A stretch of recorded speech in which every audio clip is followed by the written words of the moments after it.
You. All right. Let's do a gravity test the other side. Today we're going to talk about the cylindrical hybrid battery. This is an aftermarket battery that it's giving us trouble probably after 2 years, probably 3 years. What is the problem? Let me show you. All right, let's inject a little smoke inside the cooling fan. Go ahead. All right, now look what's happening. You've probably seen smoke coming from here, but then do you see some ventilation coming from these last two modules? Probably not, right? Because majority of the smoke coming from here. Even Brian, test with your hands. Put your hands here. All right. Yep, only here. Now put your hands here. Are you feeling here? No. Okay, that's it. But you can feel it here. Okay, that's it. You can switch it off. Now the problem is there's not an equal.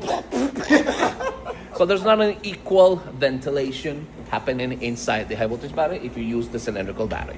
The problem is, look at the level of gap space in between the modules. Well, what is happening is inside the high voltage battery, there's no building pressure inside the unit. So therefore, the air is just coming by simple physics.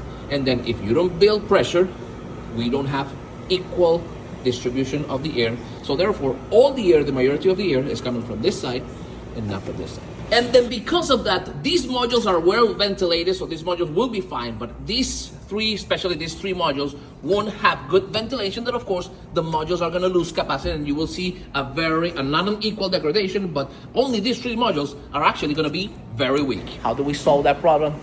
I would say, I mean, if you already have the cylindrical battery, how do you solve this problem? Well, 100% rotation of the modules. This going here and this going here.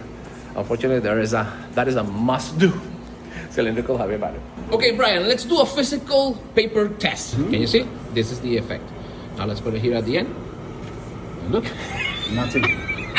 Absolutely nothing. Once again, there is no equal distribution of the air inside the high voltage battery using this cylindrical battery. Unfortunately, that is a very common issue. Let's do a gravity test. Go ahead, Brian. You. All right. Let's do a gravity test the other side. There's your answer. Bye-bye.